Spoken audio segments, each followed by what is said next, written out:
belakangnya itu kelihatan jelek, ya, karena nggak nyambung, ya. Jadi Anda harus rutin ngerjakan, ya. Jangan sampai terus di tengah-tengah, misalnya males-malesan. Ya akhirnya yang belakang juga nggak nyambung nanti Anda. Asal dan akhirnya mungkin jelek, ya. Jadi pengalaman beberapa begitu. Jadi ada tugas misalkan aja use case description, Anda jelaskannya asal-asalan, mengerjakannya asal-asalan, jelek kan? Nah, akhirnya belakang nanti misalkan tugas wireframe ya jelek, berikutnya lagi jelek, dan seterusnya, ya. Jadi rata-rata tugas yang saya berikan seperti itu, nyambung, jadi nggak putus-putus, ya. Ada beberapa sih yang mungkin keluar sedikit, nggak menggunakan topik itu, ya.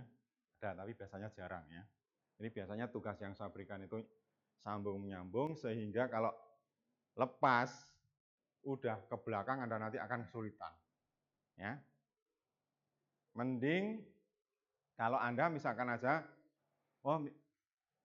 minggu yang lalu belum merasa optimal, ya, udah dikerjakan lagi, ya, diperbaiki sekalian. Karena apa? Untuk yang berikutnya itu nanti akan butuh yang sebelumnya, ya. Nah, termasuk misalkan aja nih, termasuk use case description itu nanti akan Anda implementasikan ke server side-nya, ya kan? Nah, kalau use case description-nya nggak paham, akibatnya apa? Di belakangnya juga nggak tahu apa yang dikerjakan, ya. Jadi ini tipikal yang saya berikan tugasnya. Tugas keempat yaitu wireframe. Wireframe adalah skema atau cetak biru yang berguna untuk membantu Anda dan programmer serta desainer dalam berpikir dan berkomunikasi tentang struktur perangkat lunak, ya, dan seterusnya. Jadi biasanya kalau di pembagian kerja di tim, ya, wireframe ini yang merancang adalah bisnis analis, ya, biasanya. Nah, yang berhubungan langsung dengan user, ya, jadi bisnis analis itu biasanya langsung tatap muka dengan user. Beda dengan developer atau programmer, ya. Developer, programmer ya berdasarkan ini, ya. Berdasarkan hasil bisnis analis, lalu dicoba di implement, ya. Yang developer itu jarang ketemu dengan user kecuali kalau pas misalkan aja maintenance, ya, atau mungkin dapat masukan atau apa, mungkin biasanya baru ketemu, ya, walaupun ketemunya juga nggak langsung, ya. Maksudnya nggak seintensif bisnis analis di awal-awal. Jadi yang paling berat sebenarnya bisnis analis, ya, karena mencoba mengumpulkan requirement, mencoba merancang alurnya dan sebagainya. Nah, yang developer, programmer relatif lebih kalau pekerjaan itu lebih tenang, ya. Jadi programmer memang pekerjaannya banyak, tetapi lebih tenang, lebih bisa dihandle, ya. Mengapa? Karena developer atau programmer itu nggak berhubungan langsung dengan manusia. Maksudnya dengan orang asing gitu, ya, dengan user atau apa, tapi berhubungan langsung kan dengan bisnis analis, ya. Jadi lebih familiar, lebih apa. Nah, kalau misalnya nanti Anda kalau misalnya yang S1 misalnya pengen jadi apa, bisnis analis apa, programmer, ya itu terserah, tergantung dari kata hati masing-masing. Kalau suka ngobrol dan lain-lain, mending bisnis analis, ya. Tapi kalau sukanya di rumah, tahu-tahu dapat duit, ya itu cocok developer atau programmer, ya. Nah, kerjanya juga enak kalau yang sekarang kan bisa kerja dari mana aja, misalnya dari puncak gunung Semeru misalnya, kalau ada internet, ya, kalau ada internet, ya. Nah, oke, balik lagi ke sini, wireframe. Jadi berdasarkan use case description yang telah Anda buat, rancanglah sebuah wireframe atau prototype, ya, paper or digital, ya. misalnya nanti berupa seperti ini, ya. Nanti akan saya jelaskan. Gunakan yang low.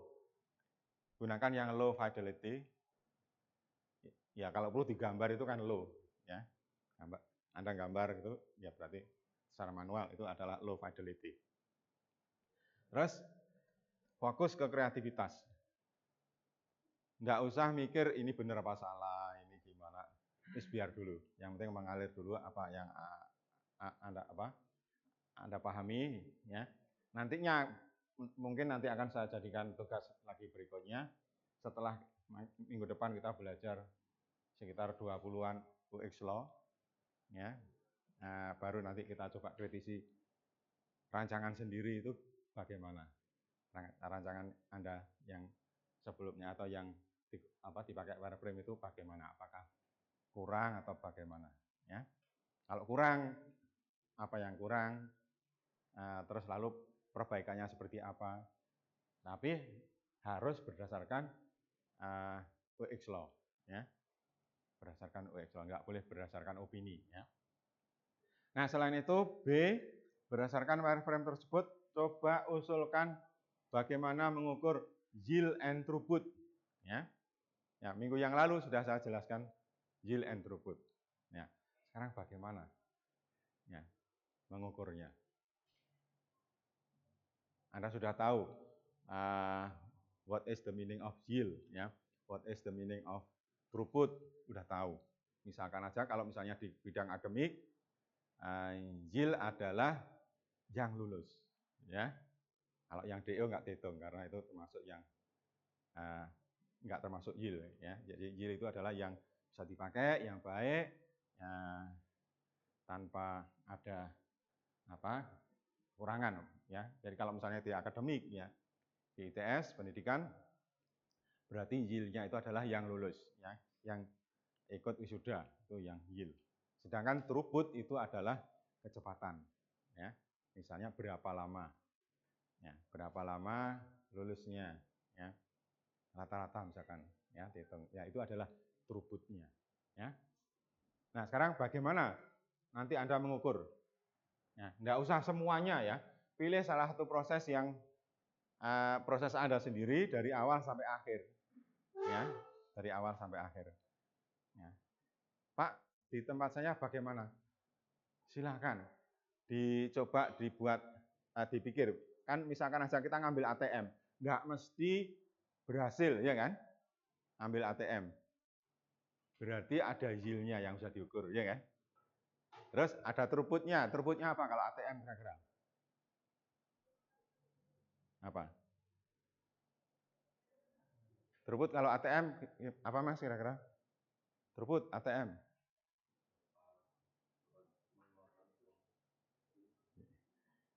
Seberapa cepat uangnya keluar? Enggak, apa? ATM apa? Throughput. Kalau yield apa? Terkait ATM. Nah, nanti coba nanti pikir di tempat Anda sendiri. Yang ATM apa? Ada yang sudah tahu? Throughput-nya apa? Yield-nya apa?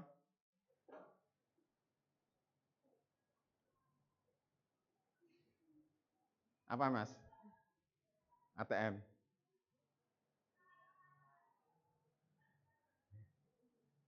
Ini baru seminggu kan? Apa ATM? Ya?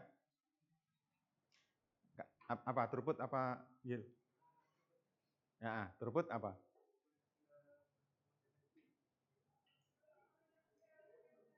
Nah, pada contoh akademik, throughput apa?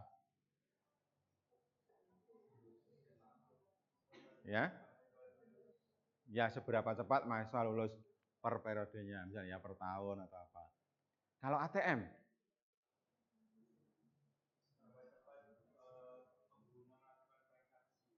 iya misalkan aja ya, misalnya seberapa banyak yang ngambil di ATM tersebut, ya kan? Misalnya per hari berapa, nah, itu throughputnya. Kalau misalnya banyak yang gagal di situ, gagal, throughputnya jelek apa enggak? Jelek kan? Berarti ATM pun ada ukuran throughputnya, ya kan? Kalau yield ATM apa?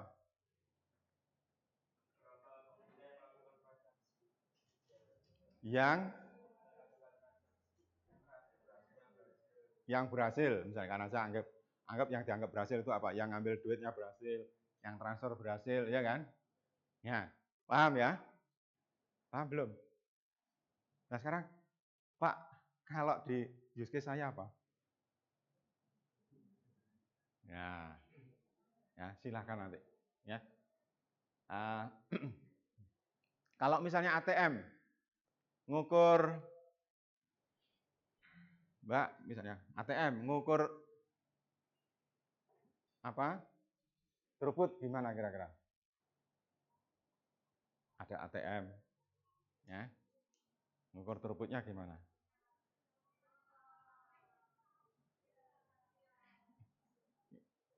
Ini pikirannya di sini apa enggak? Atau di luar? Ya kalau di luar ya saya rugi ngoceh banyak-banyak. Apa? Cara ngukurnya gimana?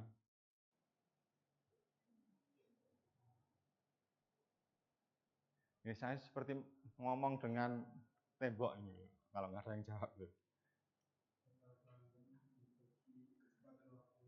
Ya? Banyaknya pelanggan yang dibagi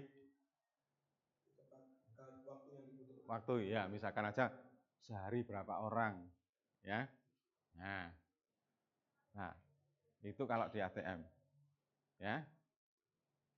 Kalau yang yield, yang berhasil aja, ya.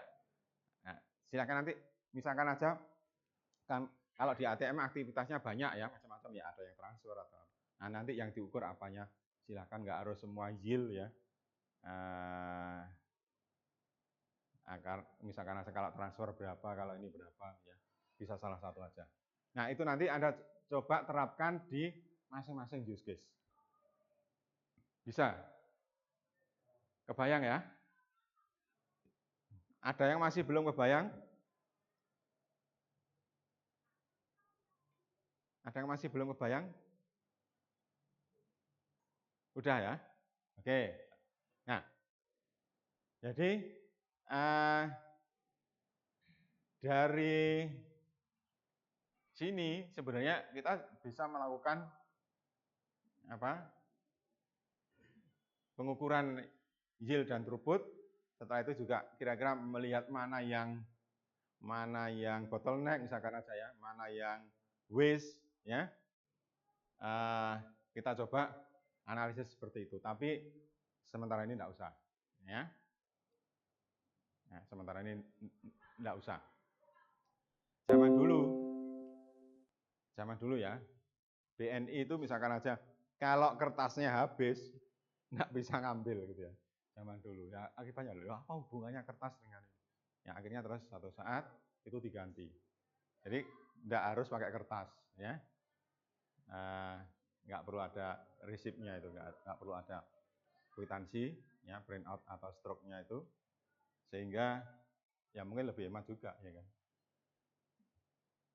Nah ini proses-proses seperti itu antara ukuran yield dan throughput ini bisa kita gunakan untuk melihat apakah suatu proses yang kita amati, rangkaian proses yang kita amati itu apakah berhasil apa enggak, ya bagus apa tidak, efisien apa tidak. Jadi ini tugas Anda nanti, tugas 4, merancang wireframe dari use case description. Jadi nanti setiap mahasiswa beda ya. Oke, saya lanjutkan ya.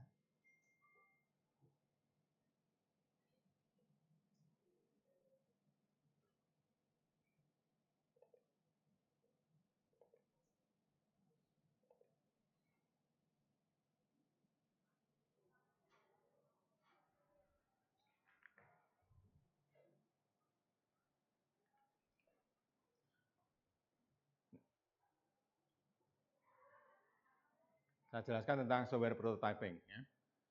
Software prototyping adalah proses creating an initial version ya, initial version dari software ya, karena namanya saja software prototyping ya.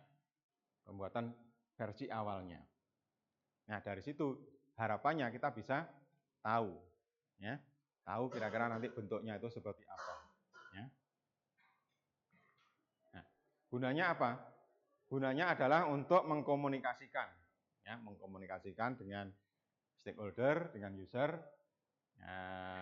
untuk mendapatkan umpan balik, ya, untuk mendapatkan umpan balik dari pengguna dan stakeholder yang lain, ya. Nah, harapannya nanti agar bisa diperoleh software yang sesuai dengan kebutuhan. Ya. Mengapa? Ya karena membuat software kalau misalnya benar-benar baru, ini kan nggak gampang. Ya seperti kalau misalkan aja tugas ini Anda nanti implementasikan, untuk menjelaskan kan paling gampang kan dibuat suatu prototype. Ya. Nah, secara umum prototype itu ada dua. Ya. Yang pertama adalah throwaway. Throwaway itu dibuat dengan cepat, terus setelah itu dibuang. Ya. Contohnya, misalnya membuat maket untuk gedung. Ya, membuat maket untuk gedung. Apakah maketnya itu nanti dipakai tidur gitu? Enggak kan? Ya karena maket kan apa? Kecil ya kan? Ya. Berarti ini termasuk yang throwaway. Nah, jadi fokusnya adalah untuk menguji ide-ide atau konsep secara cepat. Ya, kelihatan kalau misalnya buat gedung ada maketnya, oh kelihatan, oh gini warnanya gini. Itu akan lebih gampang dan memudahkan. Ya. Terus yang jenis kedua adalah prototype yang jenisnya evolusioner, ya sedikit demi sedikit. Ya. Evolutionary prototype. Ya. Prototype ini dibuat dan terus diperbaiki. Jadi awalnya mungkin hanya antar muka, ya tetap web-based gitu ya. Oh bisa diklik, tapi belum bisa dijalankan misalnya. Nah, itu bisa dianggap sebagai prototipe yang sifatnya evolusioner. Ya. Nah, nanti dengan berjalannya waktu, ini bisa menjadi produk yang akhir. Ya, berbeda dengan yang throwaway. Ya. Nah, dengan apa keuntungan dari software prototyping? Yang pertama adalah identifikasi masalah sejak dini. Ya. Karena bangun gedung sulit membayangkan, walaupun sudah digambar, itu akan lebih mudah kalau dibuat maket. Ya, throwaway. Ya, kita bisa lihat kalau dari sini bagaimana. Oh iya, gini. Ini kebayang. Wah, jangan kalau ditaruh di sini nanti misalkan aja kalau ada kebakaran nggak bisa lewat misalkan aja.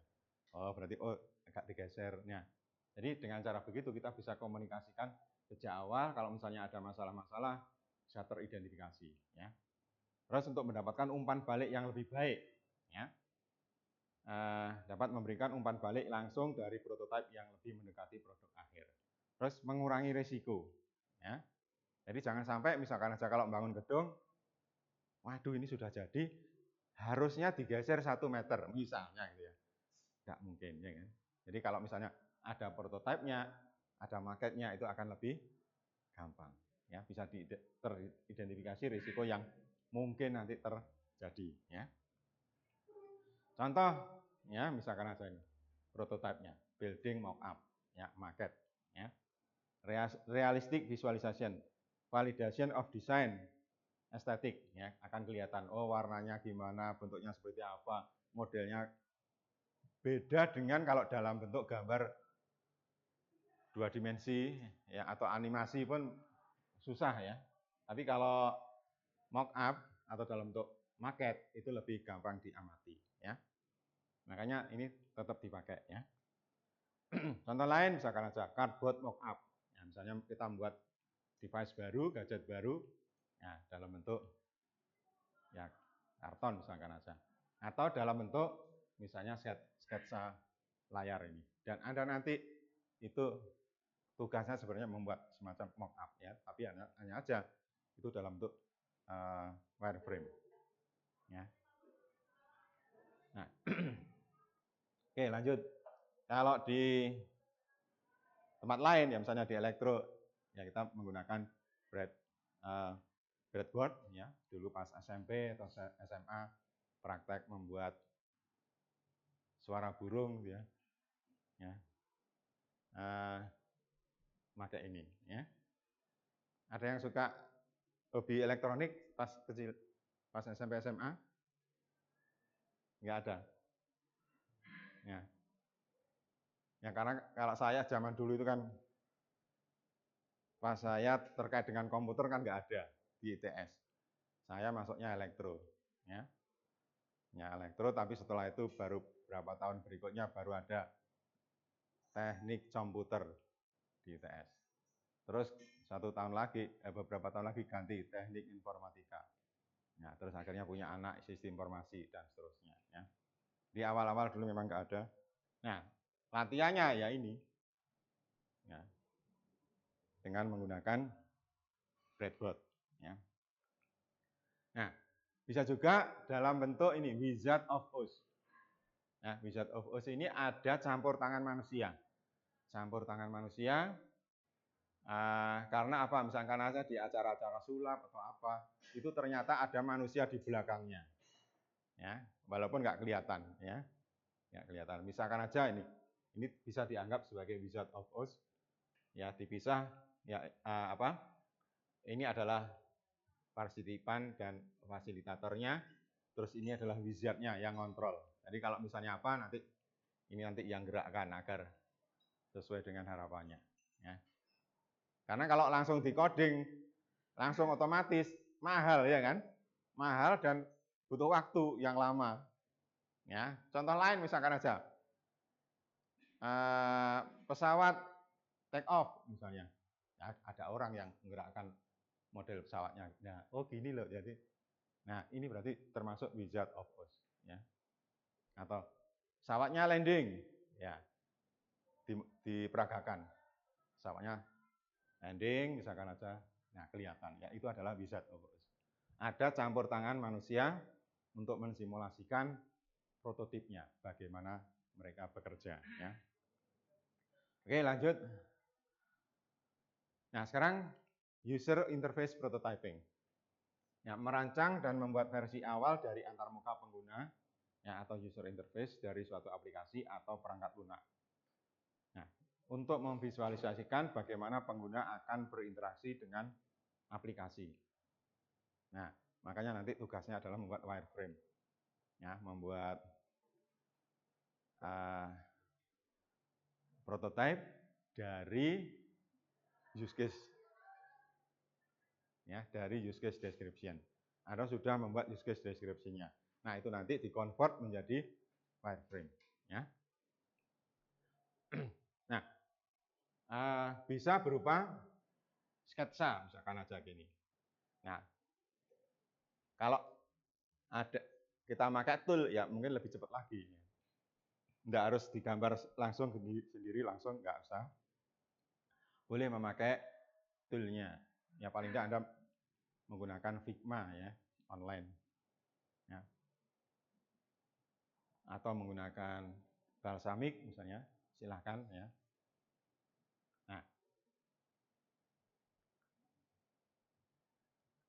Nah, untuk paper prototyping itu bisa dikelompokkan menjadi beberapa, mulai yang low, yang digambar manual, kelihatan ya nggak konsisten gambarnya, ya, karena kelihatan seperti gambar tangan sendiri, atau dengan menggunakan software, ya. Ini yang low. Nah, untuk tugas Anda nanti pilih yang low aja, ya. Cari software yang menyediakan low, misalkan aja seperti ini, ya, agar nanti hasilnya kelihatan artistik lah, enggak seperti high fidelity, malah kelihatan ruwet gitu ya, kelihatan ruwet. Beda kalau misalnya yang low ini, kelihatan lebih gampang dipahami, ya. Nah, setelah itu dari rencana-rencana itu tadi dirangkaikan ke dalam suatu wireframe. Ya, apa itu wireframe? Representasi sketsa dari antarmuka pengguna yang berfokus pada struktur dasar dan tata letak tanpa detail visual yang rumit. Ya. Jadi yang penting adalah struktur dasarnya bagaimana. Nah, setelah ini kalau misalnya ini diklik ngapain? Oh, setelah ini klik sini. Nah, makanya ini jadi ya seperti storyboard, seperti komik. Ya. Walaupun ini komiknya menceritakan dari apa user interface-nya. Nah, wireframe menunjukkan penempatan elemen seperti tombol, kolom teks, gambar, dan navigasi, namun tanpa warna, tipografi atau grafik yang rinci. Jadi, yang penting adalah fungsinya, yang fungsinya akan kelihatan. Ya.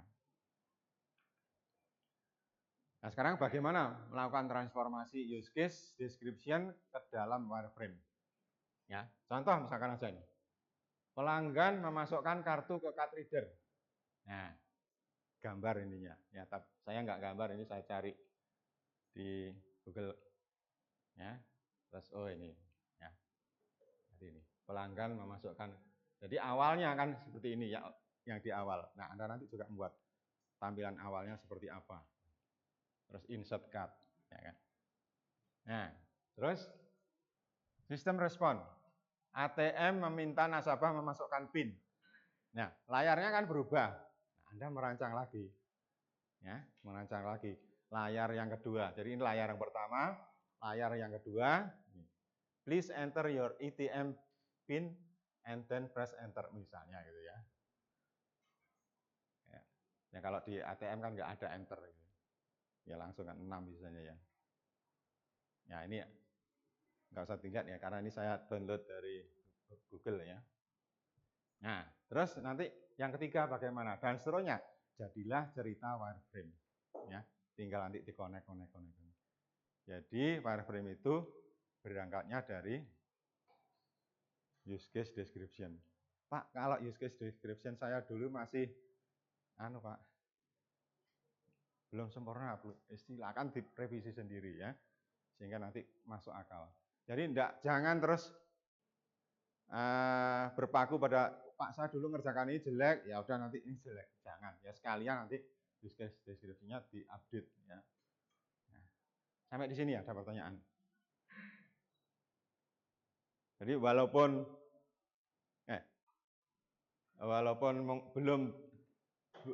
belum merancang programnya beneran, misalnya belum selesai programnya, nah Anda kan sudah bisa bercerita nih tadi. Ya. Nah ini sebenarnya tugas dari bisnis analis juga. Ya. Sehingga nanti developer atau programmer itu gampang. Ya. Bahkan ada bagian yang lain. Jadi kalau misalnya memang itu software house itu lengkap, yang menyediakan gambar itu pun juga bukan programmer. Beda dengan saya dulu. Saya awal lulus kerja sebagai programmer freelance. Semuanya dari awal sampai akhir saya kerjakan sendiri. Ya berat memang ya, berat. Nah, tapi kalau sudah tim software-nya besar, itu sudah bagi-bagi pekerjaan spesialisasi. Ada yang bekerja sebagai bisnis analis yang merancang ininya, bahkan bisnis analis pun nggak gambar sendiri karena ada bagian art ya kan, ada bagian art menyediakan gambar-gambarnya, atau mungkin dari klien itu menyediakan gambarnya juga ya, karena kalau digambar oleh software house-nya mungkin nggak cocok gitu ya, ada yang juga seperti itu. Nah, tugas Anda nanti melengkapi ini. Ya, ini baru 1, 2 sampai nanti selesai. Sampai di sini ada pertanyaan? Paham ya? Jadi sebenarnya membuat wireframe juga nggak sulit ya, asal tadi use case description-nya tadi itu lengkap ya, ininya lengkap. Pak, kalau nggak pernah gimana? Ya kalau ATM kan kita sudah hafal ya, sudah hafal. Ya kalau ini proses bisnisnya baru, ya memang harus ngarang ya, harus ngarang. Dan kemungkinan salah, ya nggak apa-apa, ya biasa itu. Ya, makanya nanti perlu dicek ya oleh stakeholder kalau benerannya. Ya. Nih. Oke, sampai nanti selesai, misalkan aja di sini ada langkah berapa? Di sini langkah 7 gitu ya, ATM berapa untuk memverifikasi dan seterusnya misalnya. Oh ini nggak tahu nomornya urutannya benar apa enggak ya, sampai ini silahkan ambil uang misalnya gitu ya. Ya, uangnya keluar, nah selesai misalkan aja. Ya nggak tahu ini benar 7 atau berapa. Ya. Nah setelah itu dicoba digandeng-gandeng. Gandeng-gandeng. Oh ini ada klik lagi. Mungkin ini bercabang. Tombolnya ini bercabang. Ya kalau ini urutan normal tadi kan sampai 7. Terus ada tambah lagi ya. Kalau misalnya pinnya salah ya kan. Wah, nyabang lagi. Ya, Pak, banyak, Pak. Ya ini baru satu use case ya kan. Makanya saya bagi Anda masing-masing ini. Saya kepingin Anda di pengembangan sistem ini Anda mulai dari awal 0 tapi menguasai ya sampai detail ya. Nantinya sampai implement di servisnya ya. Bisa ya walaupun hanya kecil. Ya. Kalau pengen menyelesaikan semua ya itu butuh waktu yang lebih lama ya. Oke, jadi setelah mendapatkan umpan balik dari tim dan pemangku kepentingan, perbaiki wireframe agar lebih jelas menggambarkan alur pengguna dan elemen user interface yang tepat. Pastikan bahwa wireframe siap untuk diteruskan ke tim desain dan pengembang untuk tahapan selanjutnya. Jadi dari business analyst, lalu di bagian art, misalnya aja bagian desain, agar digambar yang lebih bagus lagi, ya mungkin karena Anda sebagai business analyst mungkin nggak bisa gambar gitu ya. Nah, ada bagian sendiri misalnya. Ya kalau lengkap ya, kalau memang timnya lengkap. Nah sekarang toolnya apa? Bisa misalnya menggunakan Balsamiq atau nanti menggunakan Figma, ya Figma online, ya, bisa dipakai. Salah satu tool untuk prototyping. Atau tool yang lain silakan nanti Anda cari sendiri, ya. Ya, ini contoh misalkan aja wireframe-nya seperti ini. Nah. Oke, saya lanjutkan.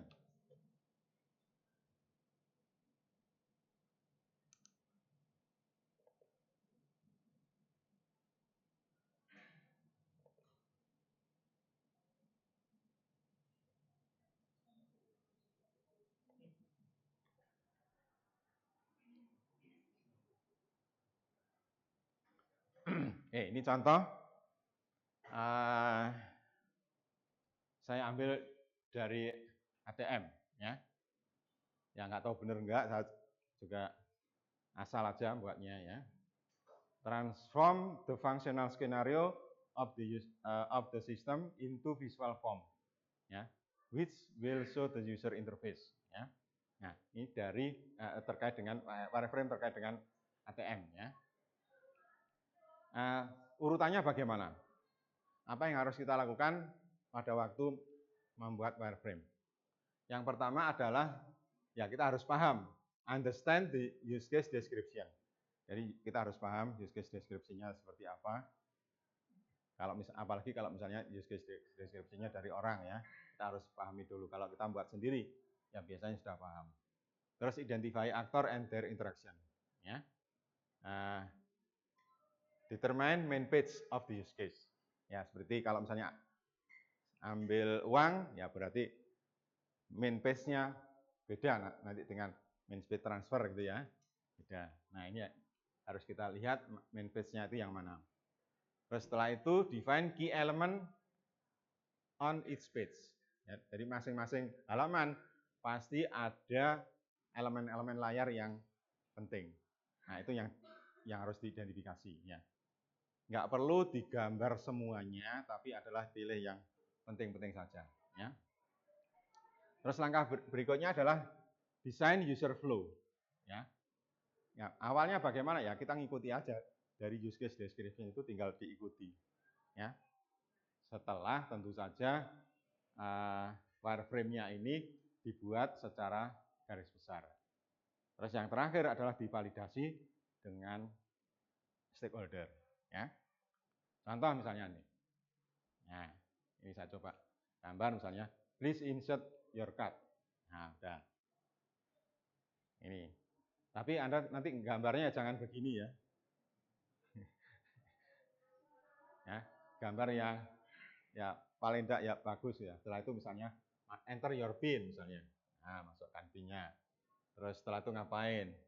Nah, biasanya milih ya. Ambil duit, cek saldo, ya, deposit dan seterusnya, ya. Nah, ini ada berarti 1 2 3 4 5 6 7 sampai ini 7 yang terakhir, cash dispense screen.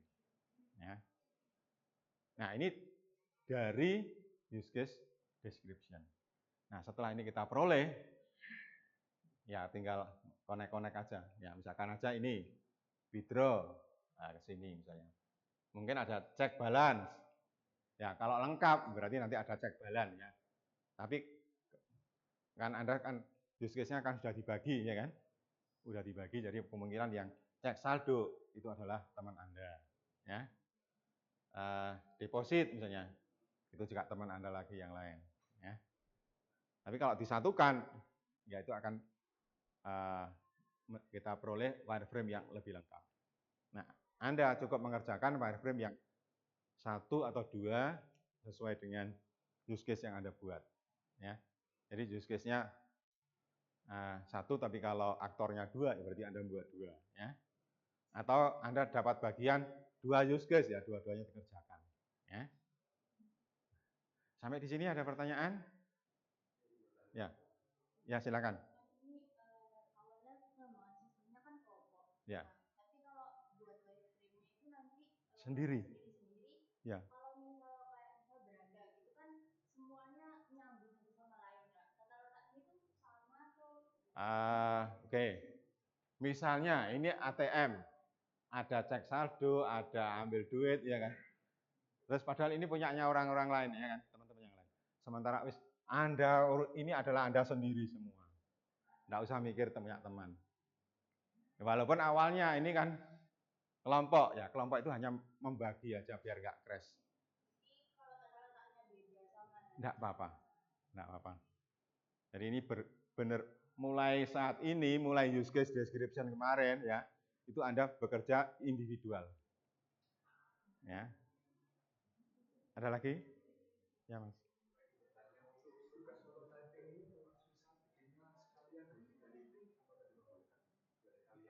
Enggak, ini saya wajibkan yang low. Ya. Jadi agar Anda merasakan low fidelity itu menyenangkan. Ya, untuk desain. Tidak tidak membuat ruwet. Mata itu lebih istirahat. Ya. Beda dengan yang high. High itu terlalu terdistrak. Ya. Itu ya. Ya, ada lagi? Yang lain? Ya, Mas yang belakang.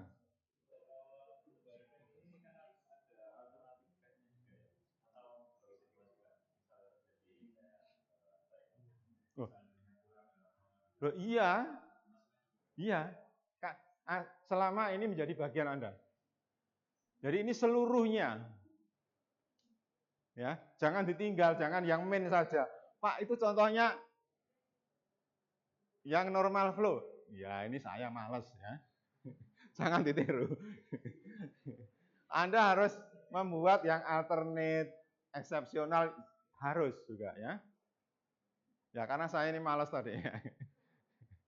Ya, karena kalau saya ngerjakan semua ini lama nyiapkan. Gitu ya. Ada lagi?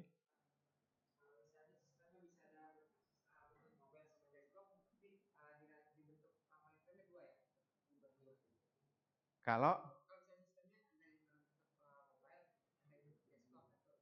oh. Oh. Oke. Sementara ini kan yang penting kan wireframe itu alirannya ya. Terus pilih salah satu aja. Ya, pilih salah satu. Itu anggap itu adalah yang ngurusi nanti programmer dalam ya developer nanti yang ngurusi bagaimana agar tampil di desktop, agar tampil di mobile phone, ya itu urusannya developer atau programmer. Ya. Ada lagi? Ya. Ya, boleh. Yes, you must have individual use case. Ya. and then you describe use case description, and then now you create wireframe from based on the use case description. Yeah. Yeah. From now on, the task is individual. Ya. Ada lagi pertanyaan? Ya.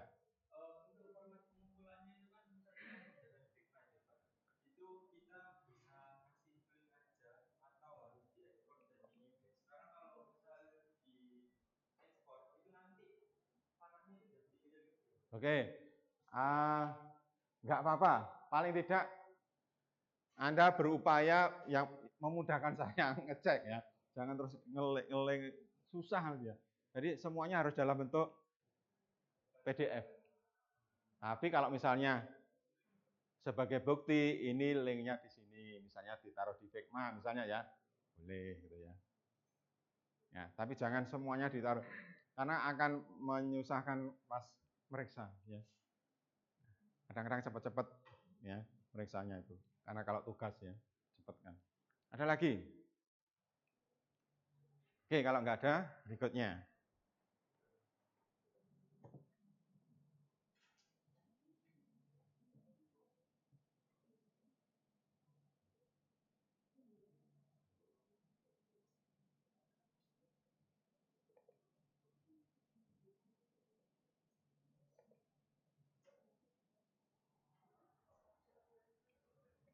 Oke, nah saya lanjutkan dengan materi user interface ya.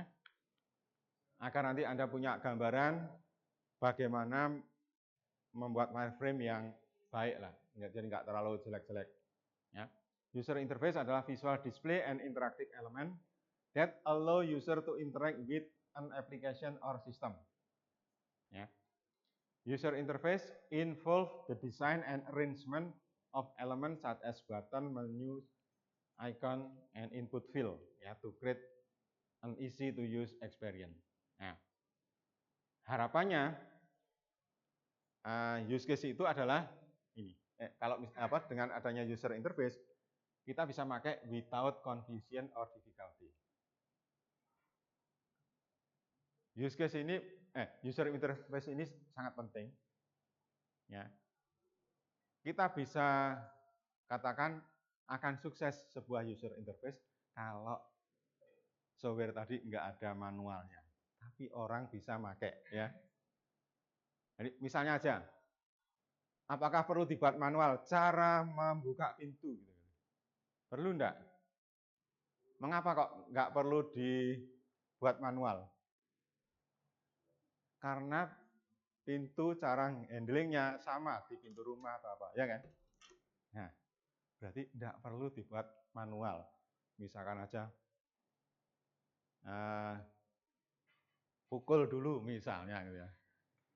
Kalau sampai ada pintu seperti itu, berarti pintunya nggak cocok ya, user interface-nya sudah nggak sesuai harapan. Ya. Jadi without confusion and difficulty.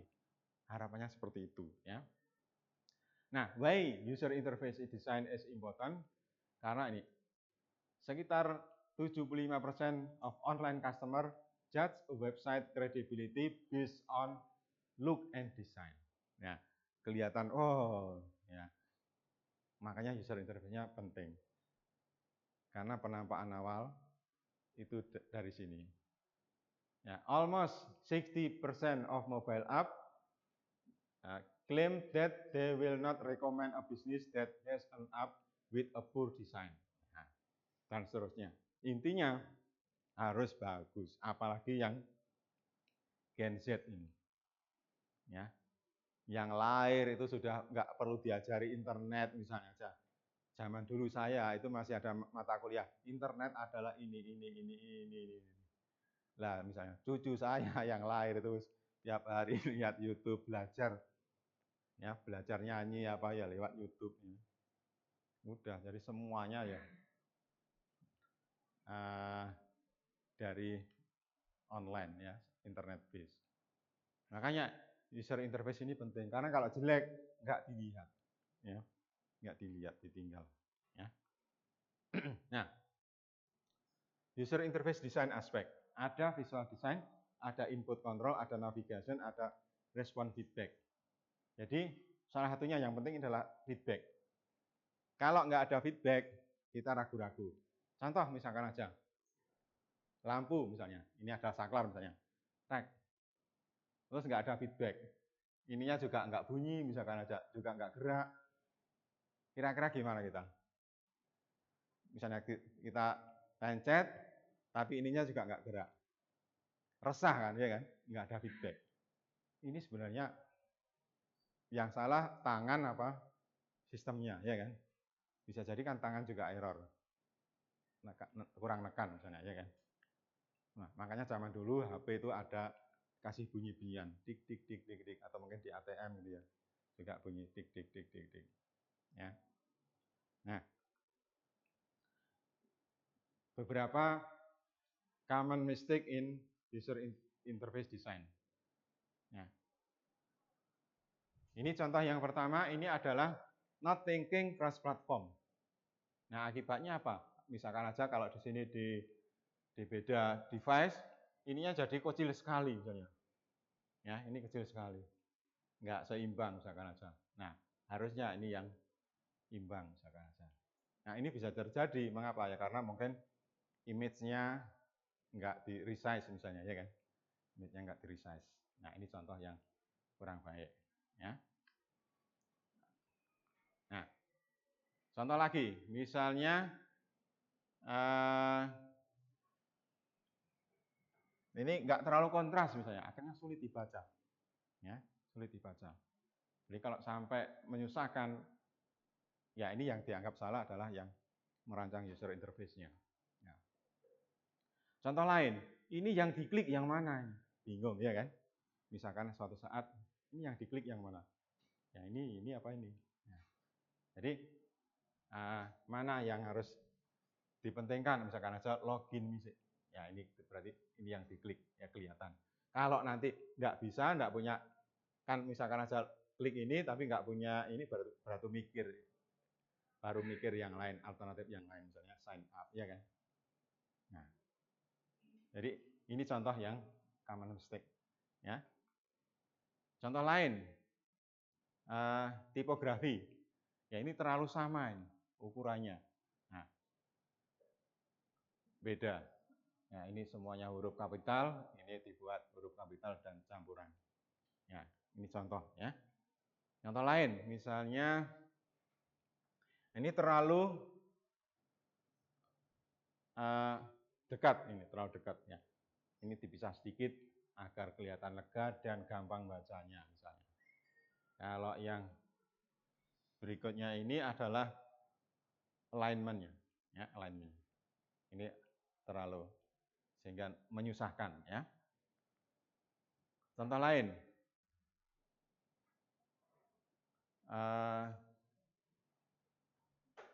apa ini? Kalau yang kiri ini apa errornya? Atau kesalahannya apa? Ya, kurang jelas. Apanya? Yang kurang jelas apanya?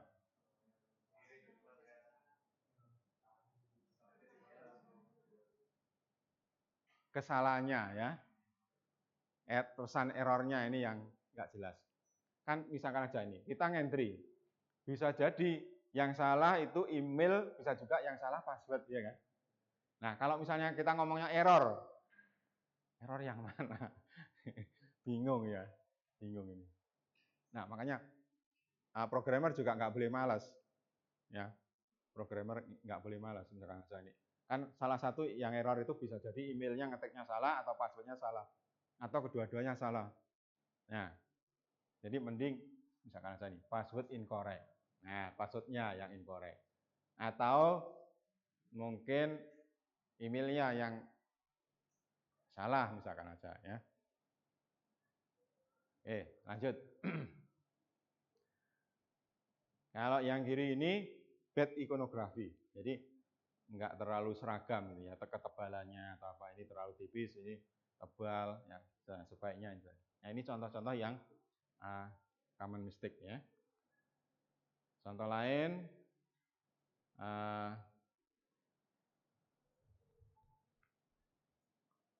Not listing form field requirement. Nah, ini misalkan aja ngetik password terus your password invalid. Nah, pusing ya. Ini sebenarnya invalidnya mengapa? Bisa jadi misalkan aja ini disuruh membuat password baru ya. Nah, bisa jadi mungkin karena apa? Kurang dari 8 karakter atau gimana. Ya, ini harus diperjelas. Walaupun ini syaratnya mungkin banyak ya. Anda punya requirement bahwa membuat password harus gini ya. Minimal 8 karakter. Terus campuran upper and lower case misalnya. Terus salah satu harus angka misalnya. Opsional spesial karakter misalnya. Nah, itu harus disebut. Errornya itu mengapa? Agar orang nggak panik ya. Jadi misalkan saya disuruh cepat-cepat tapi tetap disalahkan berkali-kali salah. Pernah nggak Anda ngalami itu? Ya. Nah, kalau sampai seperti itu ya berarti mungkin ini apa? Message-nya ini yang kurang jelas ya. Kita sudah nyoba ini kok disalahkan terus gitu ya. Apalagi kalau ngisinya banyak. Ngisinya banyak, formnya itu ngisinya banyak dari atas sampai bawah, terus pas di save error ya, nggak diomongi. Ya, untuk menyusahkan orang ya. Nah, atau nggak konsisten ya. Misalnya ini nggak konsistennya, ini di bawah, ini di atas ya. Ini atas tapi kanan, ini kiri. Nah, ini contoh yang nggak konsisten ya, yang ini. Nah, ini sebaiknya yang konsisten. Misalnya taruh di bawah semua ya, sebelah kanan misalnya tombolnya. Nah.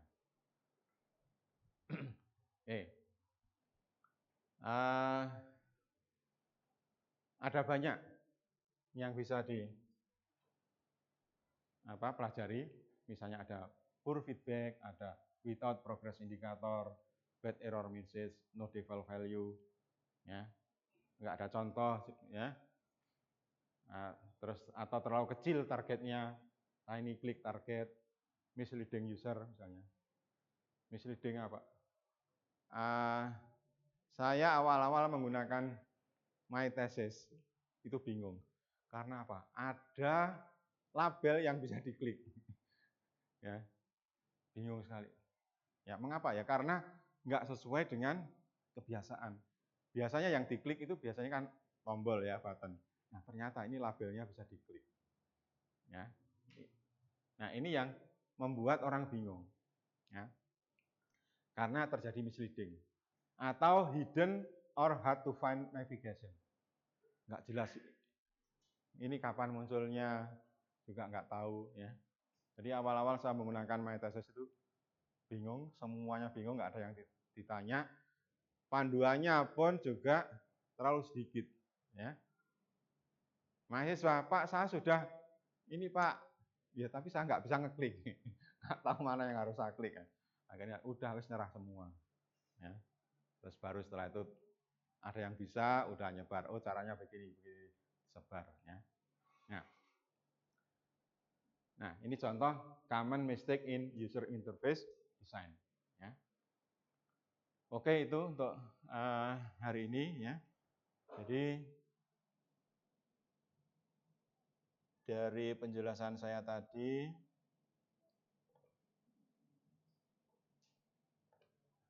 Anda sudah bisa mulai mengerjakan dan sudah tahu beberapa common mistake. Ya, harapannya nanti pada waktu merancang screen-screen-nya ini Anda sudah berusaha menghindari, ya, walaupun belum tahu dasarnya. Nah, minggu depan nanti akan kita masuk ke materi Law of UX, ya, mencoba mengkritisi user interface yang sudah pernah dibuat. Mengapa ini kok sebaiknya dihindari? Ya, itu ada alasannya. Ya, berdasarkan penelitian dari beberapa atau sejumlah pakar yang sebelumnya. Oke, sampai di sini ada pertanyaan. Ini tugasnya. Udah paham? Ada yang mau ditanyakan?